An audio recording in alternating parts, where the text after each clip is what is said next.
আসসালামু আলাইকুম। Monira blog kitchen থেকে আমি মনিরা বলছি। আজ আপনাদের কাঁঠালের বিচি কিভাবে দ্রুত পরিষ্কার করা যায় সেই টিপসটি দেখাবো।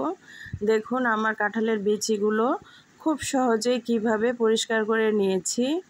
আপনাদের আজকে আমি দুইটা পদ্ধতিতে কাঁঠালের বিচি পরিষ্কার করা দেখাবো। চলুন তাহলে চলে যাই। এই যে দেখুন আমি এখানে কিছু কাঁঠালের বিচি নিয়েছি। এগুলো এখন দুই ফালি করে কেটে নিব। এই যে এভাবে করে দুই ফালি করে কেটে নিয়েছি। এখন উপরে থেকে যে সাদা আঁশটা থাকে সেটা উঠিয়ে নিব বা খোসাটা। এইভাবে হাতের সাহায্যে প্রথমে উপরের আবরণটা উঠিয়ে নিতে হবে। একে একে সবগুলো কাঁঠালের বিচি থেকে আমি উপরের আবরণগুলো এভাবে উঠিয়ে নেব।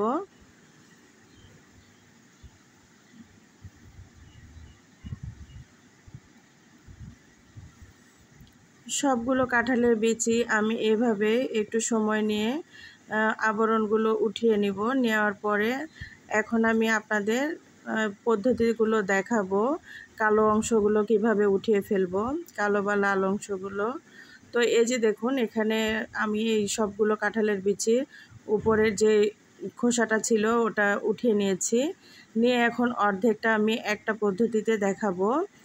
তো এখানে আমি গরম পানি নিয়েছি, একদম ফুটন্ত পানি না, জাস্ট গরম পানি হলেই হবে।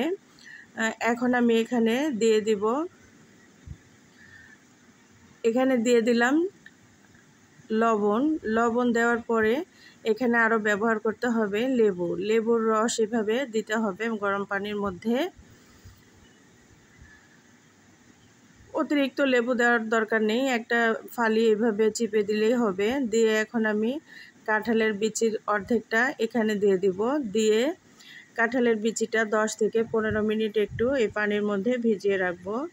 হাত দিয়ে এভাবে কষলিয়ে নেবেন, দেখবেন খোসাটা উপরের উঠে আসবে, কিন্তু একটু ভিজিয়ে রাখলে আরও সুন্দরভাবে উঠে আসবে।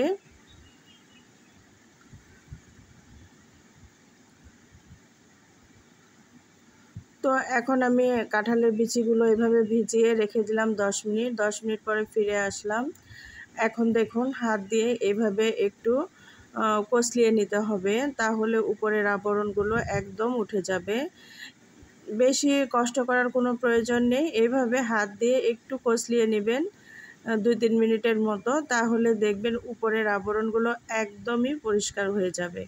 তো আপনারা চাইলে যদি বেশি তাড়া থাকে তাহলে যে হাতে আঙ্গুলের সাহায্যে একটু এরকম করে নিলেই দেখবেন উঠে আসবে। তো আমি এভাবে হাত দিয়ে একটু কষলিয়ে নিব, তাহলে এতে করে কিন্তু একদম পরিষ্কার হয়ে যাবে। এই যে দেখুন কত আঁশগুলো উঠে আসছে। তো এটা একদমই সহজ পদ্ধতি, এই পদ্ধতিটাতে আপনারা অবলম্বন করতে পারেন। আঙ্গুলের সাহায্যে একটু করে চাপ দিলে একদম পরিষ্কার হবে। তো এই যে দেখুন পরিষ্কার করে নিয়েছি, ধুয়ে নিয়েছি। আপনারা কিন্তু এই পদ্ধতিটা অবলম্বন করে খুব সহজে কাঁঠালের বিচিগুলো পরিষ্কার করে নিতে পারবেন। দেখুন একদম কতটা উঠে এসেছে। এখন আপনি রান্না করার জন্য কিন্তু এই কাঁঠালের বিচিটা একদম পারফেক্ট। তো চলুন আরেকটা পদ্ধতি দেখি। এখন আমি এখানে বাদবাকি কাঁঠালের বিচিগুলো নিয়েছি। এই যে দেখুন এখন আমি এই কাঁঠালের বিচিগুলোর মধ্যে আবারও গরম পানি দিয়ে দিব।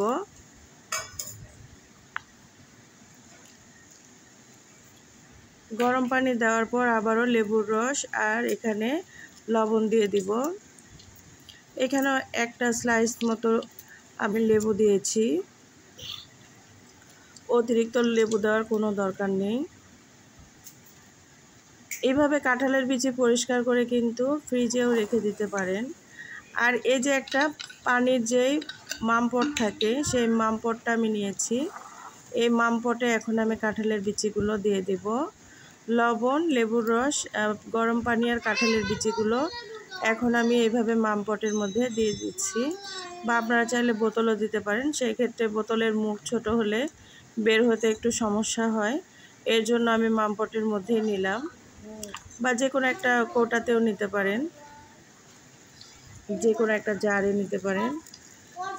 পানিগুলো সহ এভাবে বোতলের মধ্যে দিয়ে দিতে হবে।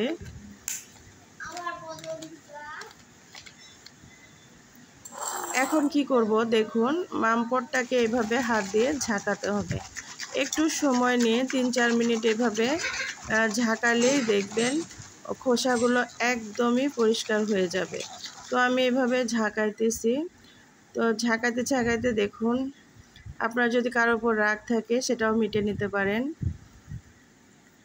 তো এই যে ঢেলে দিলাম, একটু ফানি করলাম আপনাদের সঙ্গে। এই যে দেখুন কত সুন্দরভাবে পরিষ্কার হয়েছে, দেখেই বুঝতে পারছেন কত সহজভাবে সবগুলো আঁশ একদমই উঠে এসেছে। তবে আগেরটার চাইতে এই পদ্ধতিটা বেশি সহজ, এতে করে দেখুন সুন্দর পরিষ্কার হয়েছে। এখন হাত দিয়ে একটু কষলিয়ে নিলে বাদবাকি যে অংশগুলো আছে সেগুলো চলে যাবে। আমি কিন্তু একদম পুরাপুরিভাবে কোনোটাই ভালোভাবে ধুইনি। ঠান্ডা পানিতে ধুইলে হয়তো একদম আরও উঠে যেত আঁশগুলো। তো যতটুকু সম্ভব আমি পানি দিয়ে ধুয়ে আপনাদের দেখিয়েছি।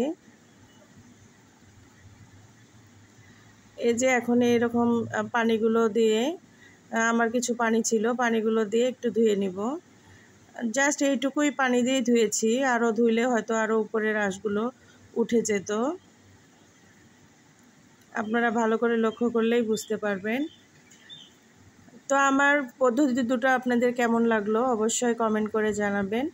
ভালো লাগলে লাইক, কমেন্ট, শেয়ার করবেন, আর বন্ধু এবং পরিবারের সঙ্গে শেয়ার করতে পারেন। এই যে দেখুন, দুইটা পদ্ধতিতে আপনাদের দেখাইলাম খুব সহজে কিভাবে কাঁঠালের বিচি পরিষ্কার করা যায়। তো এখন কিন্তু খাবার তৈরি করার জন্য একদমই রেডি। যে কোনো রান্নায় এই কাঁঠালের বিচি ব্যবহার করতে পারেন বা ভর্তা তৈরি করে নিতে পারেন। ফাইনালি একদম রেডি। আরেকটু ধুইলে আরও পরিষ্কার হতো, আমি ওইভাবে ধুইনি, আপনাদের সঙ্গে একদম ন্যাচারালটাই দেখাইলাম। আমার কাছে তো খুব ভালো লাগছে। এতদিন খুব কষ্ট হতো, তো যখন থেকে আমি জানতে পেরেছি এভাবে পরিষ্কার করা যায়, আমি এখন থেকে এটাই করি। ভালো থাকবেন, ধন্যবাদ।